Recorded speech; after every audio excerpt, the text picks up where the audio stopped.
happening in our beautiful state. That this man, as I speak, I'm looking at his face. I've watched videos of horror that unfolded in Umumba state. That is called traditional, you know, Dibia, native medicine man, and whatever. Not just that, he will capture to end their suffering, but he will kill these people. They capture these people, including a pregnant woman, children, men, boys, girls, and throw them into this deep pit and seal it with slab.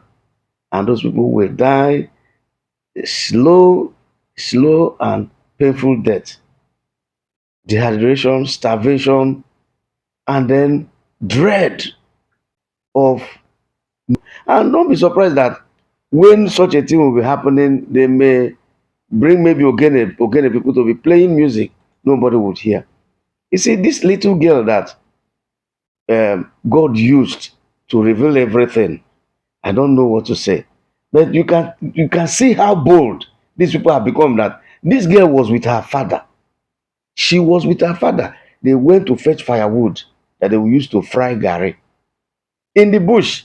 Then some people riding on a motorcycle accosted them and stopped, asked the father to lend them his machete. Man gave them the knife.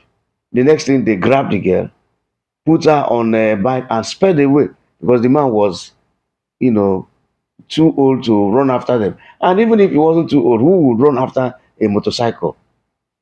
They took this girl away and then covered her mouth, tied her up, and took her to that place and threw her into the pit immediately. Then that man ran off to report what happened. These people followed another way to mislead the searchers, the opposite direction of the man, but eventually one of the vigilantes went near the man's house and was hearing muffled, distant cries of this girl. And accosted this man, said, "Look, I'm hearing something." The man said, "No. Are you sure that there's nothing? That is a goat. I think it should be a goat. We used to have goats around here that we we used to work with." So people have become goats to these people. And there's a lot of boys in their hobby.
This one now.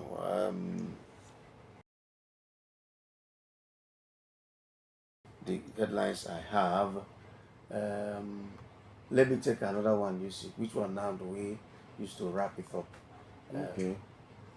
You might want to take this. Emefiele asked court to overturn forfeiture of 353 750. Wait, so he has actually, I watched an interview granted by the boss of the ESCC to the media. He refused to mention the person. It has always been under speculation that he belongs to Emefiele. Now, he has asked court to overturn the forfeiture of the 753. These people get mad. 700. That's it. 100, 200, 200, 7. 753. That is duplexes. What the man have duplex? Obro bungalows no. Arona until 100. From 100 to 700. Umadoro. Kede Onyawabu Dangote. Where did he get the money from? Okay. And he has the temerity, the boldness to. I don't know why they are wasting time. They should jail this man. Because always some things he got futa. I see let court have his pronouncement. Pronouncement what? Why are they wasting time? Where did he get the money from? What is his salary and allowances as CBN governor? To one place so abroad that no the whole property is one way scattered all over Nigeria and abroad. We are talking about an estate, a single estate. It's a town. You see, no, it's a town. How many buildings do we have in? How many buildings? Even where I live, how many buildings? We don't have up to that kind of let's number of assume they buildings. now say, okay, we're going to give accommodation to, one room to each youth. Count the number of people that this property will give. Nah. All right. Nah, I don't understand. But let's put up the top lines. It's crazy. It's terrible. Richard, the poor is getting poorer. Okay. No, the criminal rich is getting criminally richer, and the helpless poor is getting helplessly poorer. That's just that. All right. For those of you who are joining us for the very first time, the numbers to call 0